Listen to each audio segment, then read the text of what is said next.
आरव काय लावतोय तू?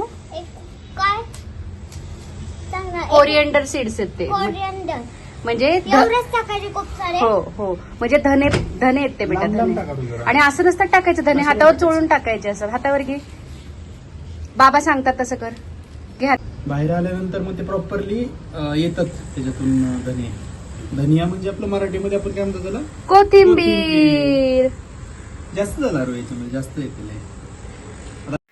असं या दोघांचं इथे मातीमध्ये खत टाकणं आणि मग थोडंसं माती ओली करणं, ह्या सगळ्या गोष्टी चालू होत्या. आणि मग नंतर मागे त्या कुंड्या आहेत ना, त्या कुंड्यांमध्ये आम्ही वेगवेगळ्या प्रकारचं स्पिनाच, वांगी, टोमॅटो, हिरवी मिरची, लिंबू, लाल भोपळा, अशा वेगवेगळ्या गोष्टी आम्ही त्या कुंड्यांमध्ये पेरल्या. त्याचं म्हणजे वेगवेगळ्या गोष्टींचं बी कुंड्यांमध्ये पेरलं.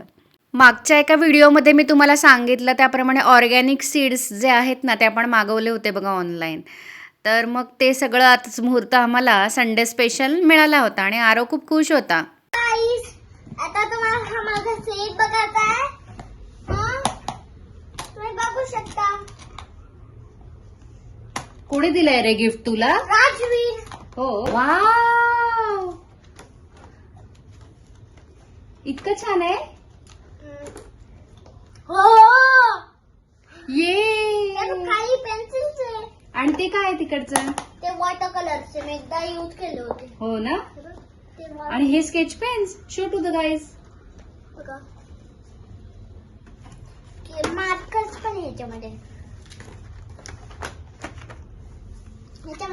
Wow, what is this Aarav? This is the colour palette. Colour palette. Water colour palette. हा. And this is a eraser. and this is the sharpener, and this is the one over eraser, and this is the brushes. Wow, हे तुझ्यासाठी face palette आहे.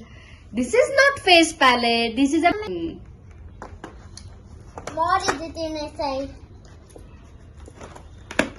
More in it. You want to see, guys? Wow, pastel colours. Show me. Corner. It's and what is inside that? This is the markers. This is the pencil and this is the markers. Wow. देना नाही, देना. हा, देते ना. Colour palette ना असं. आरव आता चाललेला आहे पार्कला. कुठे चाललाय? आणि मम्मा चालली आहे फ्रेंड सोबत. त्याला बघा कशी किचन घ्यायची. घे पटकन, माझी फ्रेंड वाट बघतीये.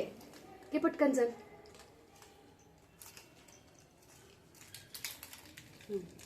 क्लास नाही एकच. धर, हे व्यवस्थित पकड आधी तू, तुला हवी ते. सर, अरे पडशील.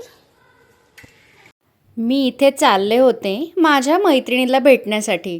दुसऱ्या दिवशी फ्रेंडशिप्स डे होता ना, आणि आम्हाला ॲक्च्युली आजकाल भेटायला फारसा वेळ मिळत नाही. आधी आम्ही खूप भेटायचो, खूप गप्पा मारायचो, पण कसं आता सगळेजण आपापल्या आयुष्यात बिझी ना. पण आता खास वेळ काढलाच पाहिजे आपण भेटण्यासाठी. तुम्ही मंडळी जर अवॉइड करत असाल तर नक्की वेळात वेळ काढून तुमच्या मित्रमैत्रिणींना नक्की भेटा. खूप महत्त्वाचं असतं आयुष्यात. आणि ती इकडे होती माझी वाट बघत. आणि गंमत काय झाली होती मंडळी ना, इथे माझ्या ना नेमका माईकचा प्रॉब्लेम झाला, त्यामुळे मला आता हा व्हॉइस ओव्हर द्यायला लागतोय. नाहीतर आम्ही इतक्या छान गप्पा मारल्या होत्या ना, त्या सगळ्या रेकॉर्ड झाल्या होत्या. इथे ना मी तिला कार मागे रिव्हर्स घेण्यासाठी ना हेल्प करत होते, कारण ती नुकतीच कार शिकली आहे ना. मलाही शिकायची आहे बरं का, पण काय तो मुहूर्त म्हणजे तशी येते मला. मी एकटी बसून चालवू शकते, पण दुसऱ्या कोणाला बसवायची गॅरंटी नाही घेऊ शकत कारमध्ये. असो, आमचा मस्त हसी मजाक बघा. गाडीमध्ये पेट्रोल भरून कुठेतरी काहीतरी खावं छोटं किंवा एक निमित्त. खायचं प्यायचं तर काय नव्हतं, पण आम्ही ते शोधत होतो. आणि आमच्या इथे तेच गप्पा चालल्या होत्या की उद्या फ्रेंडशिप्स डे आहे. पण कसं असतं ना, काही फ्रेंडशिप ना ह्या फ्रेंडशिप डेच्या बियॉन्ड असतात. तशीच ही फ्रेंडशिप बरं का. फायनली सगळं इकडं तिकडं भटकून फिरून आम्ही आमच्याच एरियामध्ये आलो बरं का. इथे एक नवीन कॅफे झाला आहे, कॅफे 18 म्हणून. खूप छान आहे. तुम्ही पण माझ्या एरियात राहत असाल तर त्या कॅफेला नक्की व्हिजिट द्या. मी घेतली होती हॉट कॉफी आणि तिनं घेतली होती कोल्ड कॉफी. उगाच आपलं काहीतरी घ्यायचं म्हणून आम्ही घेतलं, नुसतंच कसं बसणार. या कॅफे 18मध्ये खूप छान छान मेन्यूज आहेत बरं का. तुम्ही माझ्या घराच्या जवळ राहत असाल तर नक्की व्हिजिट करा. नुकतंच चालू झालेलं आहे, तर त्या दादांना पण खूप गरज आहे. तर तुम्ही नक्की तिथलं, हे बघा ॲम्बियन्स पण किती छान छान त्यांनी विचार करून इथे बनवलेला आहे.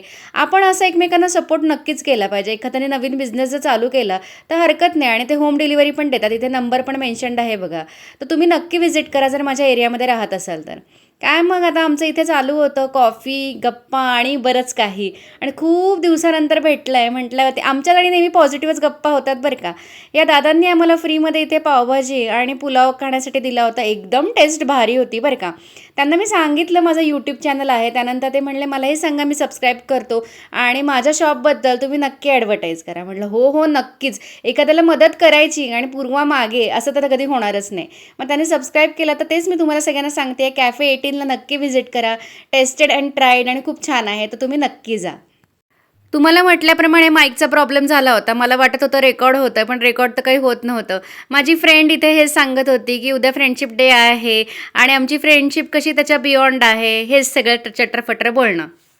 आमच्या दोघींचे पण किड्स इथे पार्कमध्ये आमच्या सोसायटीच्या पार्कमध्येच खेळत होते त्यांच्या बाबांसोबत. तर हे दोघं असे बसले होते बघा झोक्यामध्ये. आरव मस्तपैकी दियांशला मांडीमध्ये घेऊन एन्जॉय करत होता. हे आमचं पार्क आणि इथे मुलं खूप छान आणि मस्त एन्जॉय करतात. हे आमच्या सोसायटीचं गणपतीचं मंदिर. इथे सगळे गणपतीचे वगैरे किंवा धार्मिक सगळे सण इथे आम्ही साजरे करतो. मी पटापट म्हटलं आता पुढे जाते कारण करायची होती घरी जाऊन डिनरची तयारी. ते दोघं जण अजून पार्कमध्येच होते. मी ते घरी आले होते. मी ॲक्च्युली कणिक म्हणून गेले होते तर फटाफट काय करायचं तर आरवला खूप आवडतात असे पोटॅटोचे पराठे तेही पनीर घालून आणि पुदिना घालून. तर त्याची तयारी माझी इथे तेच चालू होती आणि ॲज युजल तुम्हाला म्हटलं तसं मला वाटलं माईक चालू आहे पण काय ते रेकॉर्ड झालंच नाही. असो. तुम्ही बटाट्याचे पराठे कसे बनवता? काही लोक ना कच्चेच बटाटे म्हणजे उकडलेल्या बटाट्यामध्येच मसाले घालून मिक्स करतात. मी तसं न करता तेलामध्ये कढीपत्ता, हिंग, हळद, पुदिना, कोथिंबीर आणि एक छोटीशी हिरवी मिरची आणि आलं लसणाची पेस्ट असं घालून आणि मग त्याची मस्तपैकी भाजी बनवत असते. उकडलेला बटाटा असतो ना तो मी खूप पण असं शिजवत नाही. थोडासा मीडियम असा शिजवते बरं का. आणि मग मी त्याच्यामध्ये सगळे मसाले घातले आणि व्यवस्थित छान परतून घेतलं आणि मग ते थोडंसं गार करायला ठेवायचं. गार झालं की मग मस्तपैकी पराठे आणि पराठा लाटण्याच्या आधी मी त्याच्यामध्ये ना पनीर पण किसून घालते. तुम्ही पण असं ट्राय करून बघा खूप छान लागतं. बघा इथे माझी भाजी मस्त परतून होते. काही लोक मी असं ऐकले की रताळे पण ह्याच्यामध्ये यूज करतात पण त्याने जरा तो पराठा गोडसर लागणार त्यामुळे आम्ही ते काही प्रिफर करत नाही. हे दोघं जस्ट पार्कमधनं यायला निघालेच होते तोपर्यंत म्हटलं इथे गरमागरम पराठे रेडी ठेवावेत. त्यामुळे माझी इथे लगबग चालू होती आणि असा होता हा आमचा डिनरचा बेत. बटाट्याच्या पराठ्याचा वास काही वेगळाच येतो ना. खूप मस्त. मला नाही असं वाटत की कोणाला बटाट्याचा पराठा आवडत नसेल. मग काय डिनर करून सुट्टी होती ना त्यामुळे मस्त मूवीचा प्लॅन चालला होता. गाद्या बिद्या हॉलमध्ये मस्त टाकून आम्ही इथे मूवी बघायला बसलो होतो. तर असा होता हा आजचा व्हिडिओ आवडला असेल तर लाईक करा, शेअर करा, कमेंट करा आणि सबस्क्राईब करायला विसरू नका. भेटूया आपण पुढच्या व्हिडिओमध्ये. तोपर्यंत काळजी घ्या. Be happy, keep smiling, stay tuned with us. Bye.